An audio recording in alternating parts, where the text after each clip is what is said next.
आदिवासी विकास विभागाच्या कार्यालयासमोर रात्रभर रोजंदारी कर्मचाऱ्यांचं आंदोलन सुरू होतं। बिराड आंदोलन टप्प्याटप्प्याने गेल्या काही दिवसापासून नाशिक जिल्ह्यामध्ये सुरू आहे। खरं तर ह्या आंदोलकांनी राज्य सरकारशी चर्चा करण्याचा प्रयत्न देखील केला, मात्र सरकारकडून कुठल्याही स्वरूपाचं आश्वासन मिळालं नाही, अशा स्वरूपाची यांची खंत आहे, आरोप आहे। आणि त्यामुळे पुन्हा एकदा पावसाळी अधिवेशनाच्या पार्श्वभूमीवर हे सर्व आंदोलनकर्ते आदिवासी विकास विभाग कार्यालयाच्या बाहेर बसलेले आहेत। रात्रभर त्यांनी इथेच ठिय्या मांडलेला होता। काही आंदोलनकर्ते आपल्यासोबत आहेत। काय प्रमुख मागणी आहे? आमची प्रमुख मागणी अशी आहे सर, 21 मे 2025 रोजी जे आउटसोर्सिंगचं पत्र काढल्यामुळे अगदी 1 वर्षापासून तर 10 वर्षावरील कर्मचारी बेरोजगार झालेले आहेत। आता यापूर्वी आदिवासी विकास विभागाने या आश्रमशाळेमध्ये आमच्या लोकांचा पूर्ण वापर करून घेतला आहे असं मला सांगायचं आहे। आम्ही याआधी शैक्षणिक गुणवत्ता दिली आहे। शैक्षणिक गुणवत्तेने आम्ही आमच्या विभागातील 100% निकाल घेऊन गेलेला आहे। हे विभाग ज्या विद्यार्थ्यांचा सत्कार करताय, अभिनंदन करताय, विद्यार्थी आम्ही घडवलेले आहेत आणि आता आमच्याकडून एज्युकेशन क्वालिटी मागताय।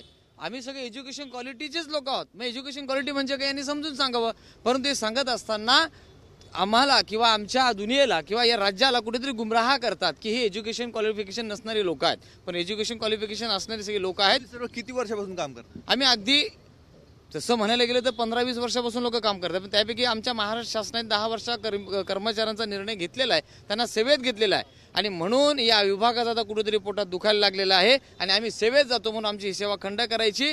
आणि हे जे आउटसोर्सिंगचं पत्र काढलेलं आहे, आम्हाला वर्षाचा निधी पगाराचा जवळपास वर्ग 3 वर्ग 4 कर्मचाऱ्यांना 35 कोटीमध्ये आमचं आवडतं, परंतु शासनाने ही निविदा 84 कोटी नियर बाय 85 कोटीपर्यंत देऊन ठेवलेली आहे। महामध्येचा 49 ही खासगीकरणाची कंपनीच्या माध्यमातून आमच्या जागेवर दुसरे कर्मचारी आणण्याची निविदा आहे। मग मला सांगा, मी तुम्हाला सांगितलेला आकडा आणि उरलेला गॅप हा जवळपास 50 कोटीचा, हा कोणाच्या कशात चाललेला आहे?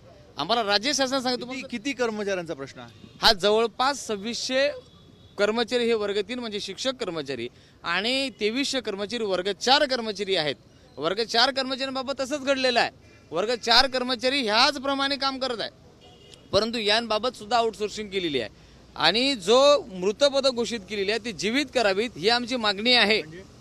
काय झालेलं आहे सर, 26 नोव्हेंबर 2016ला एक काटकसरी धोरणामध्ये एक GR आणला आणि त्यामध्ये असंच पारित केलं की आता जी लोक परमनंट आहेत त्या पदावरती ती रिटायर झाल्यानंतर ही पद मृत घोषित केले जाईल। या ठिकाणी कायमच्या पदावरती कोणी येणार नाही, ते पद फक्त आउटसोर्सिंगने आणलं जाईल। असे किती पद आहेत? असे जवळपास 1500 नियर बाय 1600 पद आहेत। पण तुम्ही पात्र नाही आहात ह्या पदासाठी असं सरकारकडनं सांगितलं आहे। आदिवासी विकास मंत्र्यांची देखील तुमची मागे काही दिवसापूर्वी चर्चा झालेली होती। सर आता मला एक गोष्ट सांगा, आम्ही पात्र नसतो तर आमच्याच किंवा याच विभागाने, या राज्य शासनाने, या केंद्र शासनाने दिलेले IAS अधिकारी यांच्या मार्फत आमची मुलाखत घेऊन व्हेरीफाय करून आम्हाला दिलेलं आहे। दुसरी गोष्ट, आमचा जर अपात्रतेचा विषय असेल तर आम्ही DED आहे, आम्ही BEd आहे, आम्ही BEd मध्ये MSc केली आहे, केमिस्ट्री स्पेशल आहे, बायोलॉजी केमिस्ट्री आहे, बॉटनी स्पेशल आहे, मॅथ स्पेशल आहे। मग TET प्राथमिकच्या बाबत TET आहे ना, मान्य करतो, पण 19ला आमच्याच विभागाने, याच आदिवासी विकास विभागाने एक निर्णय घेतला की जे लोक कर्मचारी यांना पेशा भरतीमध्ये घेतले, कोर्टाच्या माध्यमातून घेतले, आताच मी उल्लेख केलेल्या निर्णयामध्ये त्यांना 5 वर्षाची शिथिलता दिलेली आहे। मग आम्ही विभागाला विनंती करतो की आमच्या प्राथमिक शिक्षकाला तुम्ही 5 वर्षाची शिथिलता द्या।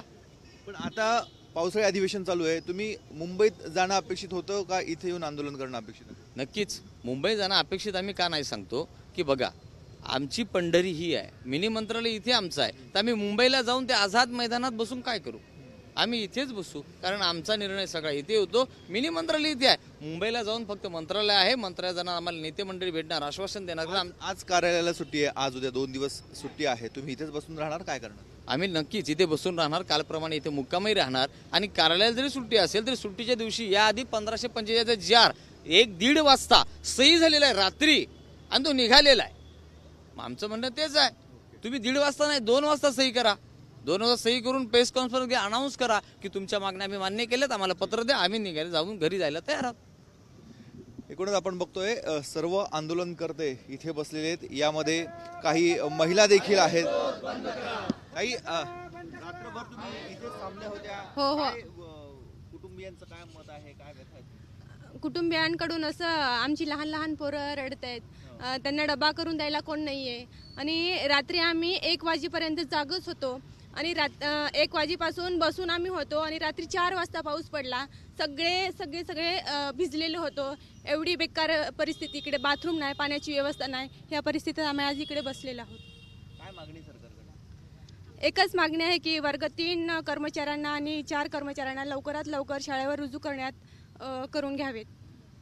आपण बघतो या महिला कर्मचारी देखील रात्रभर इथेच थांबलेल्या होत्या. मोठ्या प्रमाणामध्ये गैरसोय त्यांची झाल्याचं त्यांचं मत आहे. आता सरकार नेमकं कशा पद्धतीने दखल घेतं हे बघणं महत्त्वाचं आहे. एकीकडे कायदा आहे, काही नियम अटी सांगितले जात आहेत आणि दुसरीकडे यांच्या रोजगाराचा प्रश्न आहे. त्यामुळे सुवर्ण मध्य याच्यावर कसा निघतो हे बघणं महत्त्वाचं आहे. आंदोलनाच्या पार्श्वभूमीवर मोठ्या प्रमाणावर इथे पोलिसांचा बंदोबस्त तैनात करण्यात आलेला आहे. आदिवासी विकास भवन आपण बघतोय आणि बॅरिकेड्स लावून हे पूर्णपणे बंद करण्यात आलेले आहे. त्यामुळे आज उद्या 2 दिवस सुट्टी आहे.